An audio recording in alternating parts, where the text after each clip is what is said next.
It is Wednesday, my dudes, and you are watching The Sweat. Co-hosting this DraftKings baby is Jessie Coffield to my left. Emerson Lotzia to her right. Coming up, one final price check of the PGA Tour ahead of the CJ Cup teeing off tomorrow. And then, best bets on the ice, the diamond, and the gridiron. Which brings me to my next point. Don't forget, this Sunday you have another chance to turn $20 into $1 million. The DraftKings Week 6 Millie Maker is live in the DK lobby right now. Per usual, this contest is part of the DraftKings Championship Series, which means if you win this contest, you also earn a seat in the Fantasy Tournament of Champions, which will have yet another $1 million top prize when that event takes place in January 2022. So go check out the details for this week's Millionaire and all of the other contests on DK right now. Let's talk football, but the DraftKings Sportsbook kind. Good morning to our panel, consisting of DraftKings contributors, Pierce Dietrich, Reed Fowler, Jeff Ulrich, over under time, talking week 6 game totals. Kansas City at the Washington football team, highest on the board, 55.5 points right now. Reed, what you want? Wow, you guys are in a certain kind of energy this morning. I love We're it. hyper. Love it. You can't go under in this one. I'm usually the guy that is sort of a surrogate for Julian Edelman's always on the under curmudgeon play, but this is two bad defenses. But as a matter of fact, two worst defenses right now by total metrics in the NFL, and they don't apply a lot of pressure, right? Both of these teams don't apply a lot of pressure on the quarterback. I know Taylor Heineke didn't have a great game last week, but this is a Kansas City defense that we just saw get gashed on primetime. You just don't want to take the under in this one. And this defense at Kansas City, my goodness, Daniel Sorensen is in a world of hurt right now. The over is 4-1, the Chiefs' last 5 games as favorites. You got to think that they're going to want to show out right now, so give me the over. How about you, Johnny Over? Jeff Ulrich, just tell us why you're going there. Yeah, I mean, I am going to the over.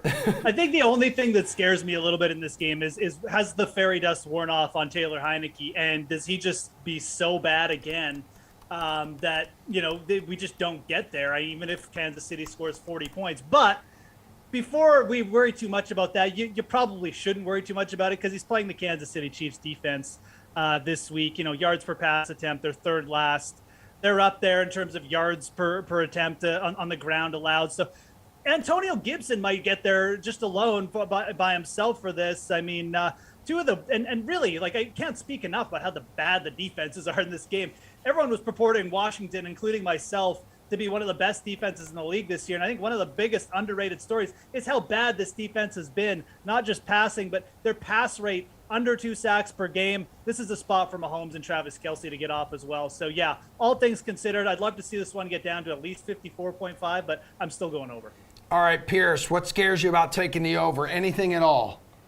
No, and I haven't 54. You don't need 54. As long as these Kansas City games are under 60, I think you keep playing the over. The defenses are bad. Yeah, Kansas City's turning the ball over, but that actually could lead to more points. That sometimes helps over. It's creating short fields for the opponents. Could possibly speed up the game. And, hey, if Heineke's not playing well, great. That's going to be short fields for Mahomes. That means more points. These teams don't really need to be efficient. They just have to get a lot of opportunities and score a bunch of points. Plus, the running backs on both teams are banged up. We're not playing, which means more passing. And last time I checked, incomplete passes stopped the clock. So there should be plenty of volume and opportunities to score points. Both defenses are bad. I think we said that 17 times during this segment. Don't overthink this one. All right, another high total on the board here. LA Chargers at Baltimore, 52.5 points. Jeff, you going over or under? I'm going to go over on this one, too. I mean, I know the tendency might be to think, we got two, better defenses here. But realistically, I mean, you look at how these teams play. I mean, the Chargers are passing the ball a ton this year. Teams against Baltimore tend to pass the ball more than usual. I think they're up there around 6th or 5th most in the league, opponents against Baltimore. And then you've got the fact that the Chargers also featured the worst rush defense against, Lamar Jackson this week. I think you see another crazy game from this Chargers-Ravens team. You worry a little bit, again, maybe there's some Monday night hangover for the Ravens, but I really just don't think there's enough for me to fear here to start taking the under. You got Justin Herbert playing well, Lamar Jackson having his best season as a passer, Mark Andrews emerging. I just don't see a reason here because, again, the styles of these two teams are just going to push it towards more pass attempts, and you've got two quarterbacks playing efficiently. I don't want anything to do with the under in this one, so give me the over. Pierce, do you want anything to do with the under? I like the under, and I don't know if it's necessarily a hangover for the Ravens. Their offense didn't really look I know they ended up with a bunch of points on Monday night, but a lot of that had to do with the Colts had backup cornerbacks in, and the backup cornerbacks got injured, and so he had backups for backups in the second half. And wow, imagine that. The Ravens started to finally score some points. In the first half, they looked awful. They've got a much tougher opponent.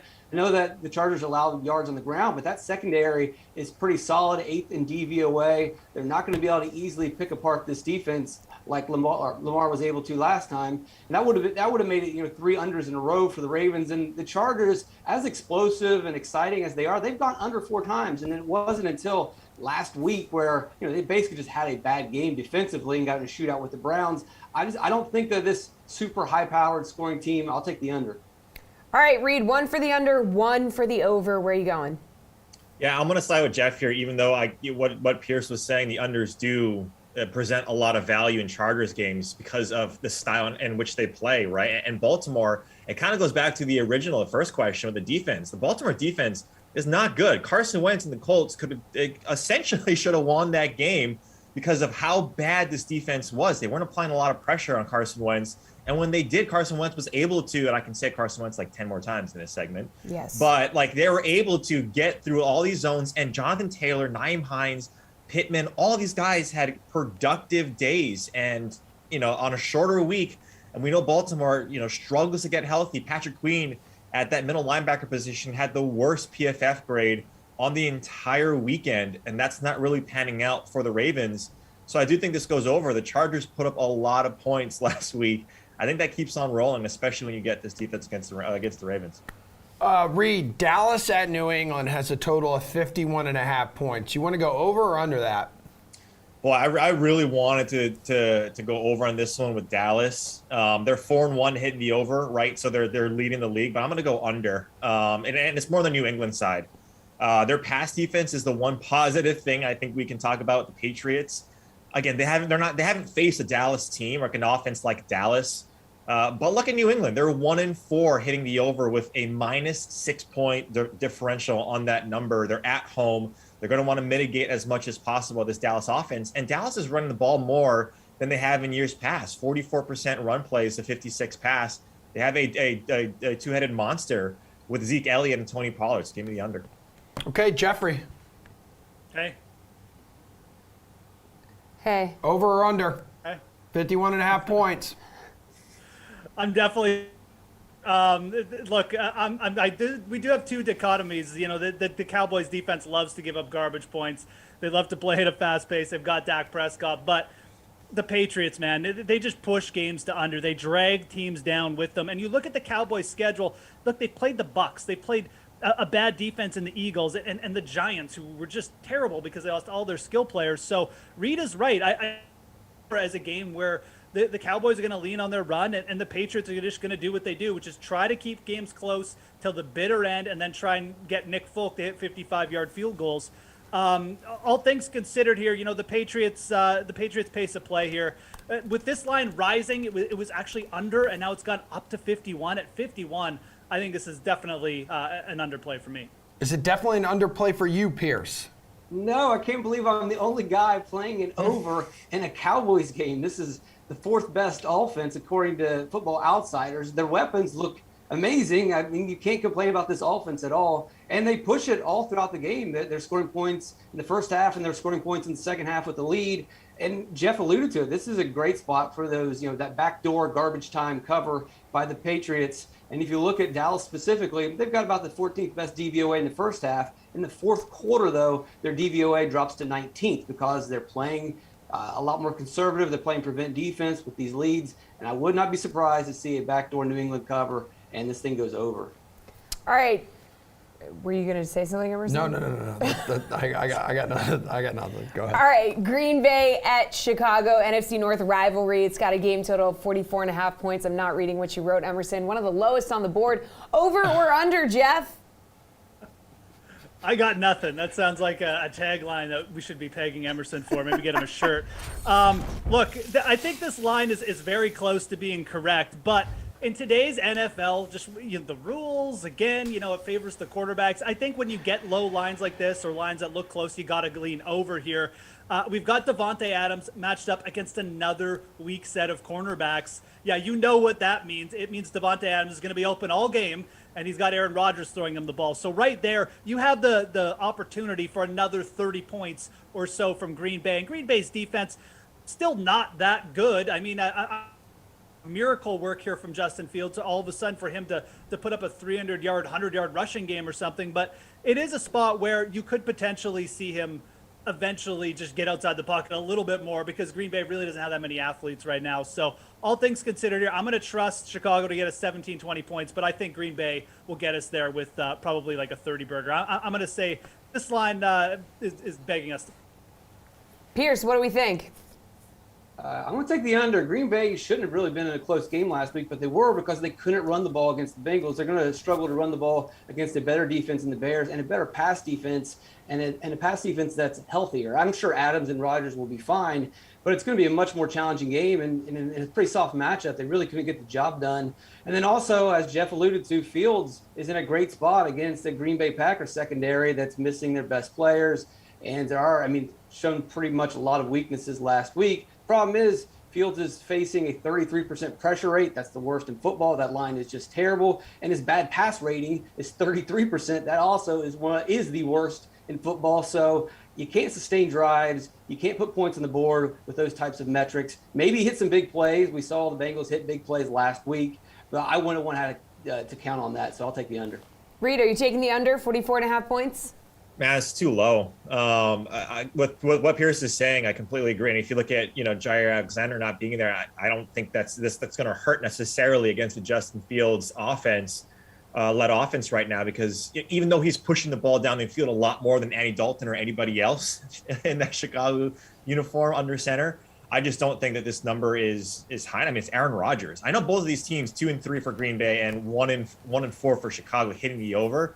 And this division matchup, but I still think when you have Rodgers, when you have that, and Aaron Jones not necessarily getting a lot of production, I think you're going to see him get worked a little bit more, opening up those lanes for guys like a Devonte Adams, even maybe Robert Tonyan coming back to life in this matchup. So yeah, give me the over. I think this is too low. Reed and Jeff, I look forward to talking to you guys today at 5 o'clock on YouTube and Twitter and Twitch. Yes, I know, you always forget. Yeah, we got a 5 o'clock edition of the slate. We'll talk a lot of golf. We'll talk a lot of football, and I know you guys are excited. So thanks for being here. Anywho, thanks for your help. You too, Pierce. We'll take a sports betting look at the ALCS, which is now set right after Jason Sobel talks golf. CJ Cup. It's that time of the week again. We get to talk golf, look ahead to obviously what is to come. That is the CJ Cup, here to break it all down. Not to mention look back in the rearview mirror just a little bit. Jason Sobel from the Action Network. How are you, Jason? I'm doing well, Adam. Thanks for having me. The second of 2 consecutive weeks in Vegas for the PGA Tour. I can only imagine how exhausted some of these players are.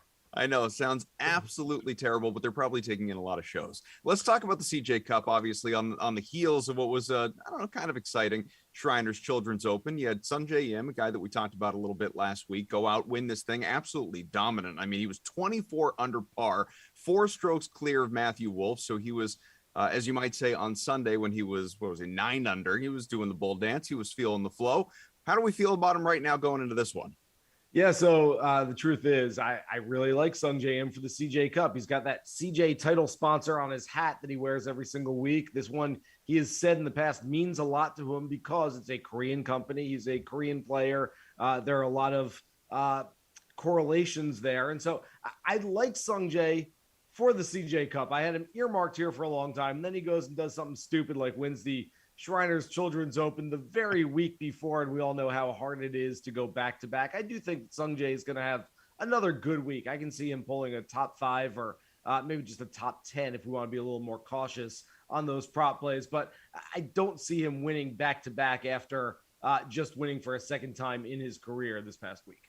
To your point, winning back-to-back, not easy. Maybe there's some element of this that's better for him, that he's, he doesn't have to travel, obviously, but that's certainly true of everybody who was there last week and continues to be there for this week's tournament. What about at plus 3,000 odds? I guess it sounds like he's not a guy you're going to be really considering at the top. Yeah, I mean, look, I tend to give an edge this week to players who also played last week. I think just sort of staying in Vegas, being able to kind of set up a home base for 2 weeks, getting 4 rounds of competition in, or at least 2 rounds last week, depending on who you were. I think that helps, but again, it's just so hard to go back to back. And so, whereas I really like Sungjae, if you had asked me a couple of weeks ago, hey, do you like him at one of these upcoming events? I'd say, yeah, CJ Cup, absolutely, really like him there. Then he goes and wins last week. So I still, much like Sam Burns, who went from the Sanderson Farms where he won to Vegas last week, where he was in contention for about 2.5, maybe 3 full days, then faltered on Sunday. I think the same thing for Sungjae, where going into the weekend, he could very well be in the mix this week, but I don't like him outright at that number because, again, going back to back just doesn't happen very often.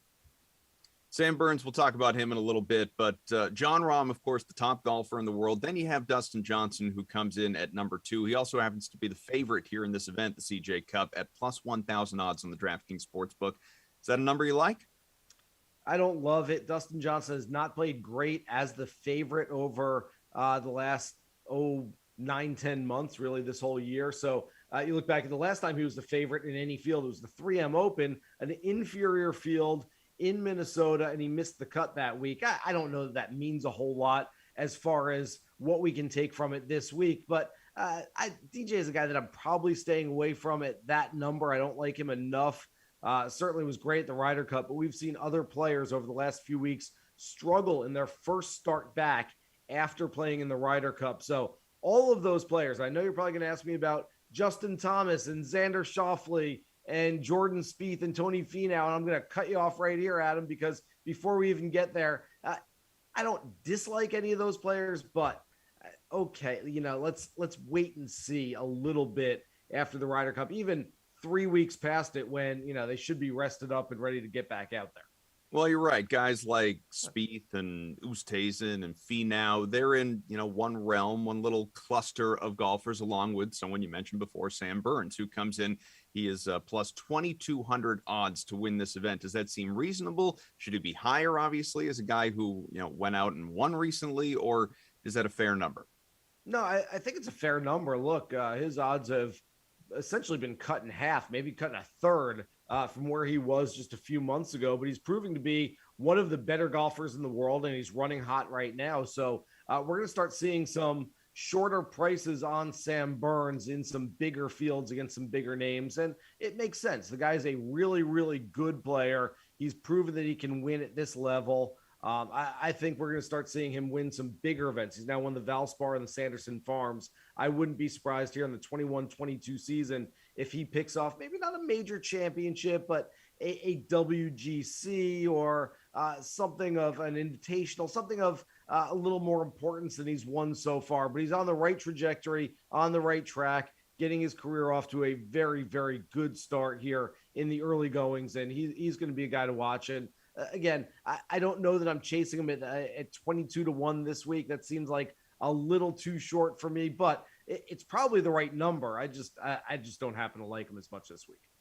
Brooks Koepka, slightly longer odds, and he's a guy that won at this event in 2018. It's not too long ago, obviously. He is 28-1, plus 2,800 on the DK Sportsbook, and he's in the same company with guys like Victor Hoblin, Shane Lowry, Cameron Smith. You could add Scotty Scheffler into that mix as well.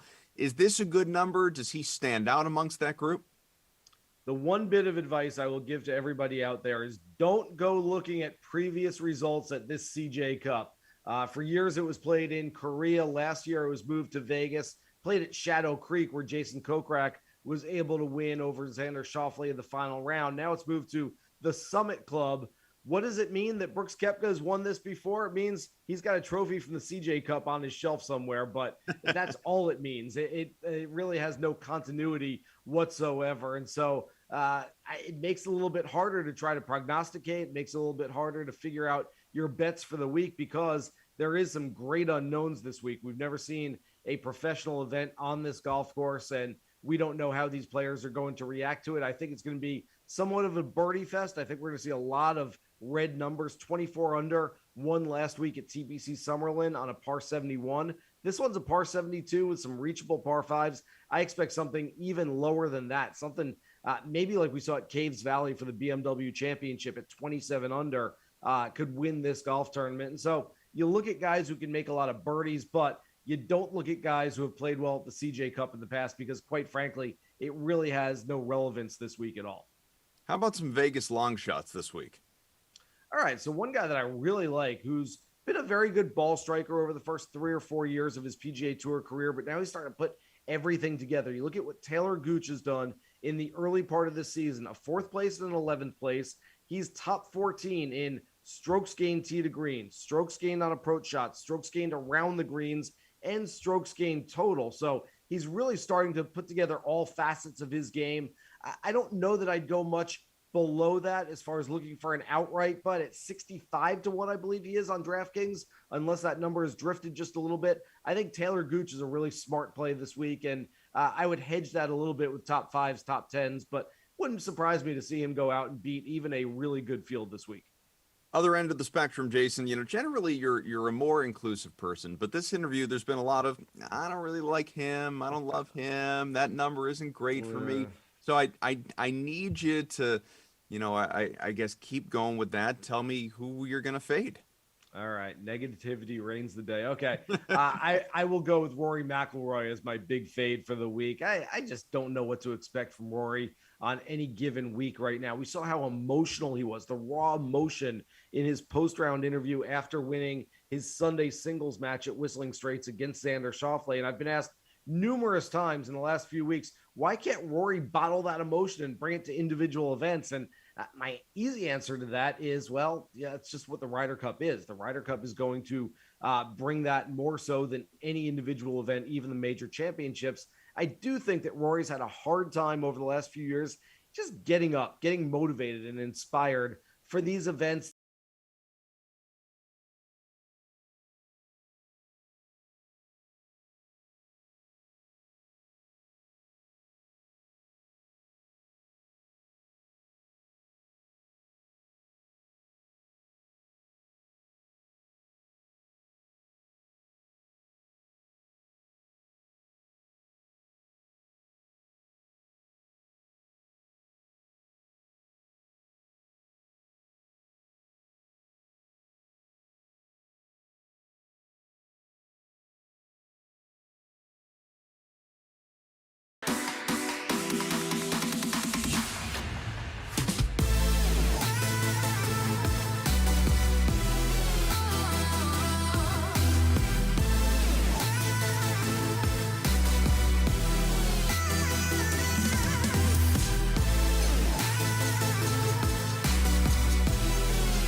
Buckle up, people, because it'll once again be the Red Sox and Astros doing battle for a trip to the World Series. Pitting Red Sox skipper Alex Cora against his former team, the same team that put all the blame for its 2017 cheating scandal on their former bench coach. The best of 7 ALCS starts Friday in Houston, and we have a panel here to discuss some of the best bets available on the DraftKings Sportsbook, Jesse. That would be DraftKings contributors Matt Mauselman, Kenny Ducey, and Meiselman's not here. Okay, He left. it is just Gary and Thorne and Kenny Ducey here. I am. All right, guys, excited Astros are early minus 155 favorites. Are they the team that you're backing, Kenny?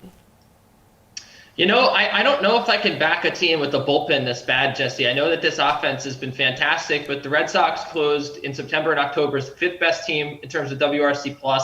And this is a pretty steep price to pay for a team that, the Red Sox have a lot of interesting left-handed pitching that they can throw at the Astros. And while they did hit left-handed pitching very well all season, and everyone loved to talk about it, they really just hit both-handedness as well, right? And what do they have on their team? They have Michael Brantley and Yordan Alvarez and Kyle Tucker, who are probably their most appealing options on offense.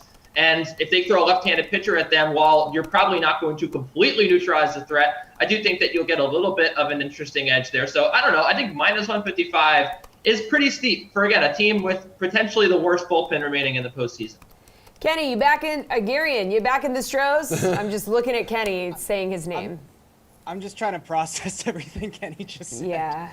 Sorry. So the way to attack the Astros, who, as you mentioned, just hit both handednesses really well, is to throw lefties where they have the best WRC plus against left-handed pitching in all of baseball. Also, your concern with the Astros is they have a terrible bullpen, despite the fact that so far in the playoffs, the Red Sox solution to their own bullpen problems has just been, let's use starters because we don't trust anyone in our bullpen. That's what happens in the postseason. It happens in a Every wild team card does game. that. It happens in a 5-game series. I don't think they can keep throwing out their next game starter in relief in a 7-game series. Look, I don't think like the Astros are vastly superior to the Red Sox by any means, but I think if you're looking to back the Red Sox, I'd want a little more juice than plus 30 here, because when you go through the season-long statistics, it's kind of a bit of a lopsided matchup. I mean, look, the Red Sox 17th in starters ERA this season. The Astros were 5th. The Astros through the regular season, the best team by WRC+, the second best team by WOBA, the best team by OBP.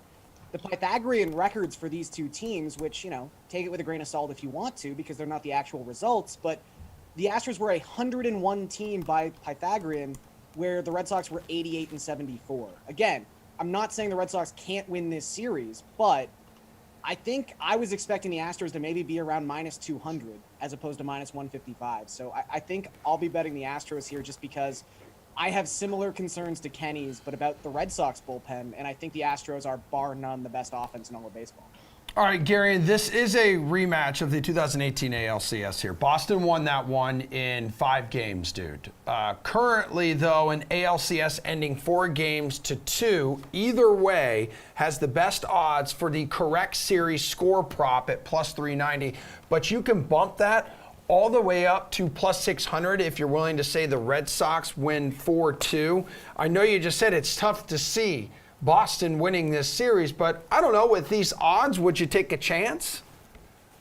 Yeah, I mean, if you want to take Houston 4-2, like you said, it's plus 390 as well. So it's not like it's poor odds in that capacity. Though, if you're going to bet the Red Sox, like I was talking about, like I don't think I'd take them series line at plus 130. If you do like the Red Sox, I think this is a better way to go, because I don't think they sweep this series. I don't think they win this in 5 games. I mean, you have to consider that the Red Sox this season were 2-5 against the Astros. The Astros have home field advantage. They have the 4th best winning percentage at home of any team in baseball this season.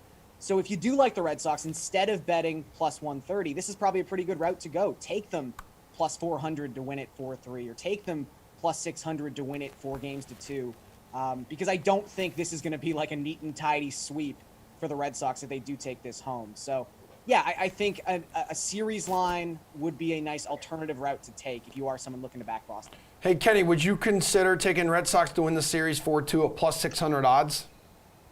Again, like Gary said, I don't think you're getting a crazy good deal either way. I mean, I think that this is an exotic prop for a reason. If I'm looking to bet the Red Sox performance in this series, I'm probably taking them plus 1.5 games at minus 160, which means essentially they need to win 3 games. And while it's, it is an expensive price, you still basically are betting on the Red Sox just not getting totally blown out in the series. And again, just to back up what I said, I had acknowledged that the Houston Astros, we've been lauding them for their performance against left-handed pitching all postseason long, but they're also very good against right-handed pitching. Left-handed pitching is more of a volatile stat anyway. We've seen that because of the number of at-bats. This is a good stat for you. Just saying that I don't like Houston, but they're actually the best at both of these things. I don't understand what you're saying. Well, Houston is the best offense in baseball, so they're going to be good no matter what type of pitcher you throw at them. But I think there's a better chance here against a left-handed pitcher, perhaps, that their 3 best hitters who are left-handed who struggle in the reverse split or in the splits. Maybe there's an advantage against left-handed pitching. And Kyle Tucker they don't struggle against anybody, but my point is, who are you going to throw at them? I don't know. Jose Altuve and Alex Bregman are their 2 best hitters. Like, who says Michael Brantley's they've been good. It's impossible to get these guys out. But I also think that to knock the Red Sox for using their starters, where every team uses 3 starters in their pitching staff in their rotation, and then the other 2 starters go to the bullpen, that's pretty commonplace. So I think that this series could break towards the Red Sox in a pitching perspective. Way Sale's pitching on short rest. He's not pitching on 3 days rest. Then he can pitch in the bullpen for a game. Series, Kenny. All right. Look, the Astros have how many starters? How many starters do you trust on the Astros? 4. 1? You trust 4 of them? You trust Framber Valdez? He's got his doors blown off. Yes, I do trust them. I trust Luis Garcia and Lance McCullers. I think that's it. Anyway, let's go move on to the next question. Okay, Kenny, That was the good. bet on who will face off in the World Series currently has the Astros facing the Braves as the favorite matchup at plus 350. Granted, there's still a game 5 to be played in the NLDS, but is this the right favorite for this feature? No, absolutely not. I think the Astros-Giants is the one I'm looking at here, plus 425. I took the Dodgers last night. I thought it was a really good matchup for them. But I think that the Giants, who actually have the better bullpen ERA, I mean, it's very neck and neck, 1 and 2 in the second half. They are going to fire all their best bullets in this game. I think that their offensive production's been very good, and I think that they can easily win this matchup. So, look, I think that the Astros, while I'm kind of interested in the Red Sox series price, like the Astros do deserve to be favorites, as we talked about. And the difference between the Astros and the Dodgers and the Astros and the Giants is massive, 350 and 425. I think that you could take the Giants here, and that's a really, really good deal because, again, I see it no matter who wins that game 5, they probably beat the Braves, who just are lacking a little bit on offense compared to these two teams. And I think the Giants have a very good chance of winning game 5. So plus 425, I think that's probably the right bet. And I think that actually moves into the favorite if we get the Giants winning game 5. Gary, what do you think? I think that Kenny just took the Red Sox in the first 2 questions and then said his best World Series matchup was the Astros against the Giants. But somehow he landed on the value.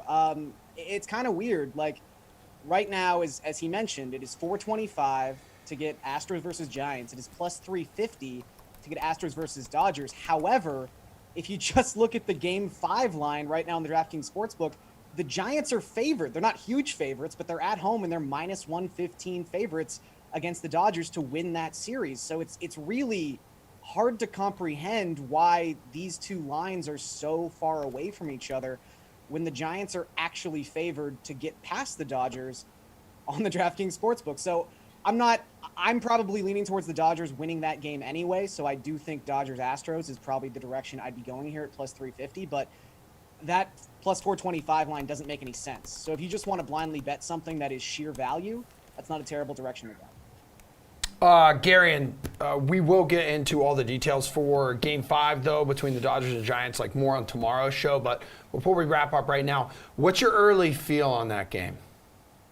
I do lean Dodgers. I just like what Julio Urias has been able to do the past couple of months. If you go back across his last 13 starts the regular season, he's got a 1.71 ERA. He's got a 2.32 FIP. He's been absolutely incredible, and it's not like the level of competition was poor across that span of time either. In fact, within that 13-start span, he faced these Giants 3 times and held them to a total of 3 earned runs across 3 starts.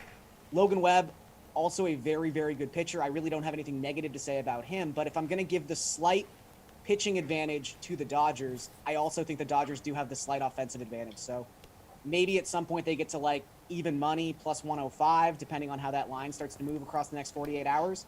I would jump on that as soon as they get to plus money. Kenny, it's the 5th winner-take-all postseason game between 100-win teams in MLB history. Which way are you leaning? Well, I'm actually just leaning towards the under. I think that Gary had made all the points that I was going to make about Julio Urias, who for my money was, I think, the best pitcher in the second half in all of baseball, 2.03 ERA, incredibly, incredibly effective. And to me, emerged as a Cy Young candidate. I think that he could win the Cy Young even next year. He just continues to get better and better. We saw how good he was in the postseason last year. So look, while my gut instinct is the Giants win this game, I just have a little bit of trust issues with the Dodgers offense. I know we just saw them explode last night, but they have a great matchup against Anthony DeSclafani, a pitcher that they own. This is going to be a lot tougher to score runs. And Logan Webb, we saw what he did in game 1. Julio Urias, we've seen what he's done all season long. Especially in the second half. I just don't see a way where more than 3 runs get scored in this game, considering how good both of these bullpens are. 1 and 2 in ERA in the second half. So to get 7 runs, honestly, I mean, we've seen this line, we've seen a total like at 6.5 runs for a matchup that's pretty similar in stature. So I don't understand, I think this is going to move to 6.5. It's already at minus 125 on the under 7. But I would just take the under now before we get like a 6-run total before first pitch, which could happen with the quality of the pitching on both of these sides. Yeah, it's kind of wild when you think, like, when you combine regular and postseason wins, both of these teams have 109 victories this year. So whoever wins 110, moving on. That'll be it. All right, that'll do it, baseball dudes. Cool. Thank you. NHL Best Bets are coming up next.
Welcome back to the Sweat and welcome back to hockey. It is time for NHL Best Bets. Favorite bets for tonight's NHL 5-game slate. We have our DraftKings contributors Jeff Ulrich and RotoWire's AJ Scholes here as our panel, ready to go. Why don't you start? Okay, not a problem. Before we do that, I just want to get some quick reaction to last night, opening night of the NHL season. We saw one team make its debut. We saw another upset. And we saw some intense on, like, the... Oh my God, the Kraken, the Kraken. Whoa. I'm like, yo, the Whoa. new season of Squid Game looks unbelievable. Sweet. AJ, congratulations on your Penguins upsetting Tampa Bay. I mean, you weren't even buying into your team when we were on the show yesterday. So how surprising was that to you? I mean, you always hope, right? But yeah, you're not banking. Look, Brian Boyle didn't play last year. Dominic Simone hadn't scored a goal since the year before as well. So you got two guys who haven't scored in over an entire calendar year leading the offense. Like, there's no way to predict that happening. So, yeah, I was shocked by it, but extremely thrilled. A happy surprise. Yes, indeed. Jeff, real quick, too, for the late game, the Kraken, they erased a 3-goal deficit, but still ended up losing to the Golden Knights in the franchise's first game. What was your big takeaway from that one? Yeah, I mean, I think the big takeaway was, again, Vegas giving up, a lead like that. I mean, it kind of makes me think about what's Vegas. Is Vegas getting overvalued long term? I mean, definitely like what you saw from the Kraken in terms of, guys like Giordano stepping up and things like that. They definitely got a little bit unlucky there at the end. We won't talk too much about it, but a good effort. I think this Kraken team is going to be pretty solid throughout the year. And again, it's their first game. They got off to a bit of a slow start. For them to come back and put themselves in a chance to win, I mean, I think it speaks to how deep the team is for an expansion team anyways. So. Let's go ahead and focus on tonight, second night of the NHL season. There's a full 82-game slate, 82-game season, rather. I was like... no, there's only 5 games on this slate all tonight. All the games tonight. Every game of the season is tonight. Every game of the season tonight. Favorite puck line bet of the evening is what, AJ? 5 games to choose from. Well, I mentioned yesterday really liking the Maple Leafs -1.5 at plus 135 versus the Habs, and that's still my pick tonight. But I'll give you another one, and that's Chicago at plus 1.5 goals versus the Avs at -135. Yeah, you're laying a little bit of juice there, but this Avs team is going to be without Nathan McKinnon, and they're getting Jonathan Toews back for the first time in over a year. At a minimum, I think they can keep this within a goal. And cover for you here, even if they don't come out with the outright victory. Okay, Jeff, favorite puck line bet? Yeah, I'm going to go to the Winnipeg Jets here at plus 160. Not getting much respect. Mark Scheifele's out, but this is still a pretty deep Jets team, and they've added some help on the back end, which I think is like the bigger story here with guys like Brendan Dillon. They've still got one of the best goaltenders in the league the last time I checked in Connor Hellebuck. And I mean, if he plays good, what do we need here? We might need only two goals anyways. And look, they are playing the Ducks.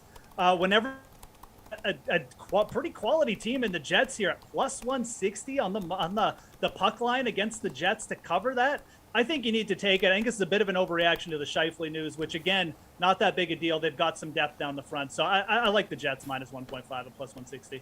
All right, how about your favorite money line bet here, Jeff?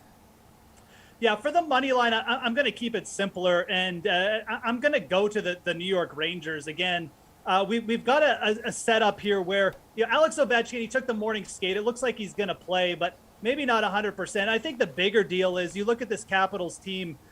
I'm not really big on them this year. They've got a goaltender in Vanasek in the back end. I think he's a little bit shaky. I mean, he was basically their third stringer last year. Now he's their starter. A little bit surprised to see the New York Rangers available here at plus money. I think that the Rangers ended last season strong. They're a much better defensive team now, and quite frankly, they're a lot deeper. So I'll take the plus money there on the Rangers to get off to a good start. I think they've got an edge in a lot of different places. All right, AJ, how about you? What's your favorite money line bet? Well, that's exactly where I was going to go. Is the Rangers at plus 100 here, even money, I think is a great spot to be in. So if you want more value, if you want another option, just so I'm not repeating all the reasons Jeff said the Rangers are going to win, why not look at the Blackhawks at plus 165? Look, Darcy Kemper is certainly not the best netminder in the league. He's had some struggles in the past in Arizona. Joining a new team, it's early in the season. Plenty of reason to be concerned about that there. I mentioned no McKinnon. Chicago, they added Seth Jones in there. So they've definitely improved. So if you think they can get within a goal, maybe you take a shot. At plus 165, it might be worth it to take them on the money line as well. Okay, I'm looking at the 5 games on tonight's slate, looking at goal totals. You have anywhere from 5.5 up until 6.5. Which one is your favorite, AJ? Well, generally speaking, the start of the NHL season is the best time to take overs. The goalies are just getting their legs under them, haven't really a ton of competitive ice time. We saw that last night with 8 goals in one game, 7 in the other. Both of those covered the over. So for me, it's a little less about the specific matchups or specific teams and more about where I can find some value on the DK Sportsbook for the over. The only total tonight that's under 6 is that Winnipeg-Anaheim game at 5.5, and you can get minus 110 on that, so pretty close to even money. Jeff did mention no Mark Scheifele, but I agree that's overstated. They've got Kyle Connor, Blake Wheeler, Pierre-Luc Dubois, Paul Stastny. They've got some really good guys that are capable of putting up some goals. And again, it's early in the season, so maybe Hellebuyck gives up 1, maybe 2, and then the Jets can take you the rest of the way here. Yeah, last night it was 2-0 between the Penguins and the Lightning entering the third period. All of a sudden you had 6 goals in that final frame. Jeff, what's the total that you are targeting tonight? I am going to, AJ's right. This is a good time to target the overs, in my opinion, at least for the first week or two. But I do like an under quite a bit on this slate. And it's in that Montreal-Toronto Maple Leafs game. You look at, when these teams have played, 6 of the last 8 games have gone under 6 goals. You've got a really solid netminder, home netminder in Jack Campbell, likely going to get the start here if he's not already been confirmed for the Toronto Maple Leafs. And again, looking at this game, no Austin Matthews. I think that's a big thing. Marner is banged up as well for the Toronto Maple Leafs. They're not exactly coming in with all their offensive firepower. So Jake Allen on the other side, obviously we established he's starting yesterday, but Jake Allen isn't like the worst goaltender in the world either. So all things considered, I think with the trends between these two teams, fairly defensive, solid defensively, at least in some areas. The Maple Leafs have some trouble on the special teams, but I don't know if the Canadians necessarily have that elite top line to take advantage. I think this one is prime for an under at 6, and I like the fact you're nearly getting plus money at minus 105. I think that's good odds to take the under in Toronto, Montreal. All right, good stuff, guys. Appreciate the time. As always, one more segment to go here on The Sweat. We're talking PGA Tour when we return.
All right, that was our final break of the show. This is our final block of the show.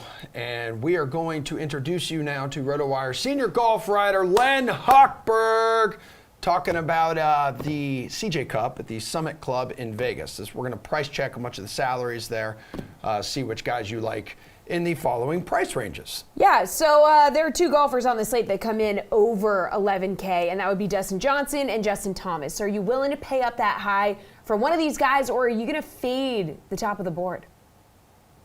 Well, Jesse, Emerson, good to see you.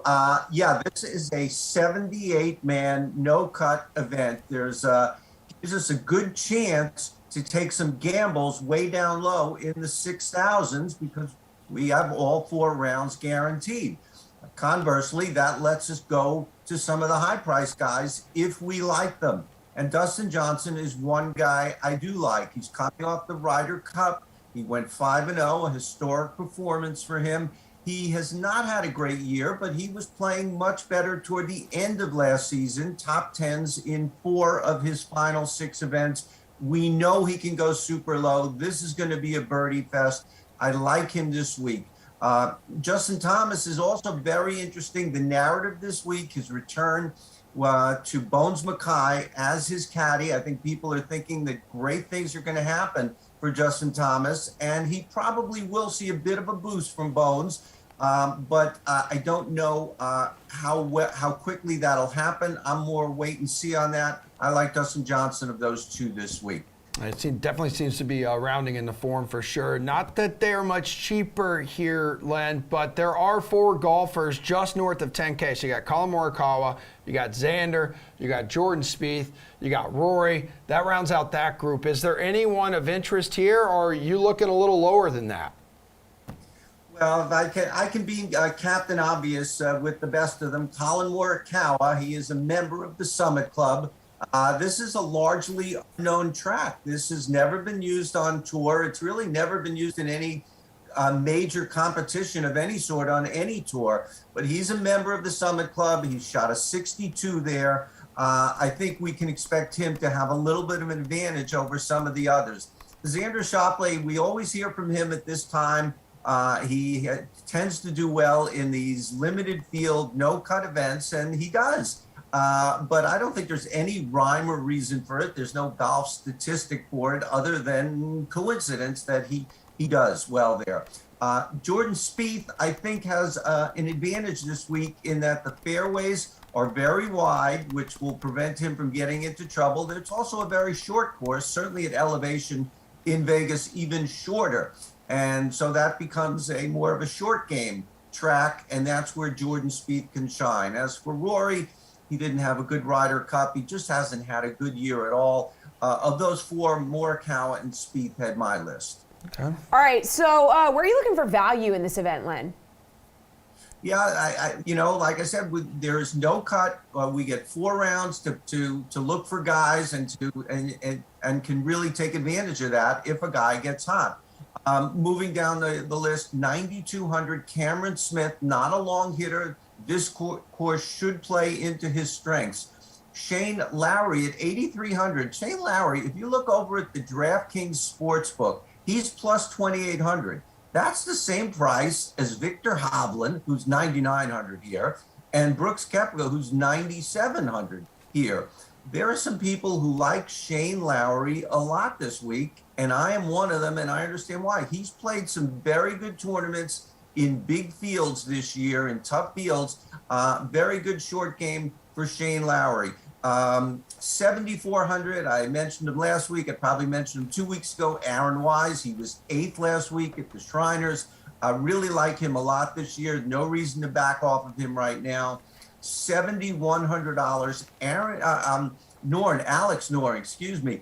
He finished 33rd in the FedEx Cup standings last year. He came very close to making the Tour Championship. Really fantastic second half of the season. Very sleepily did it. I like him, and I'll give you a very deep sleeper, $6,100. Mackenzie Hughes, we don't have to worry about missing a cut. He's a great putter. he can get hot, and therefore you could really take advantage and have some money left over for some high-priced guys. Yeah, there are a lot of high-priced guys. This is a no-cut event. Anyone, though, you're looking to steer clear of? Anyone you're fading, you don't want to stuff inside your lineups? Yeah, I think it's all, fade is a strong word. It's all relative to their prices. Xander Shafley mentioned that, he does well in these no-cut limited field events, but he has not been great, his usual great self this season. He did have a good Ryder Cup. So I think, well into the 10,000s. I think he's a little bit high for me. Rory Mcilroy, also one of the highest priced guys. There's just no reason to jump on him. There doesn't seem to be anything there. And a couple of other guys who I mentioned last week, who I faded last week, Victor Hoblin and Brooks Koepka. For Hoblin, it's another birdie fest. I don't think he can putt well enough to keep up, so I'm going to stay away from him. And Brooks Koepka, we just never know what we're going to get with him. He made the cut last week, but he finished well back. He's presumably healthy. We don't know how interested he is. It's always just such a crapshoot with Brooks Koepka, and at $9,700, I'm not willing to do that. All right, Len, who's your pick to take home the title for the CJ Cup at Summit? Dustin Johnson has won a tournament on the PGA Tour every year since 2008, except for 2014. That was the year his season was cut short. Personal leave, suspension, whatever. We never found out what it is. But it's late in 2021. He is still not won on the PGA Tour. He won early this year in Saudi Arabia, another desert course. So he's only going to have one or two more chances maybe to win a tournament this year. That's not good enough reason to pick him, but he has been playing well. Top 10s in 4 of his final 6 tournaments of last season. Plus he was 5-0 in the Ryder Cup. Dustin Johnson, if he wins this week, has an outside chance to regain the #1 ranking if Jon Rahm has a poor week over in Spain. We know Dustin Johnson can go super low. I think you're going to need to do that this week. I think this is a good week to jump on board for Dustin Johnson to win his first tournament of the year. Len Hochberg, man, good catching up with you. Wednesday tradition like no others when you join us here on The Sweat. That's a show, everybody. We got a Madden slate kicking off here soon at high noon with the Vikings, the Lions. And then I'll be joined by Jeff Ulrich and Reed T. Fowler, 5 o'clock edition of the slate today. We'll talk much more about the CJ Cup. We'll look ahead to some Thursday Night Football, Tom Brady and the Eagles, and also some bets on the Sunday slate. Sweet, and we'll be back tomorrow morning at 11 a.m. See you then.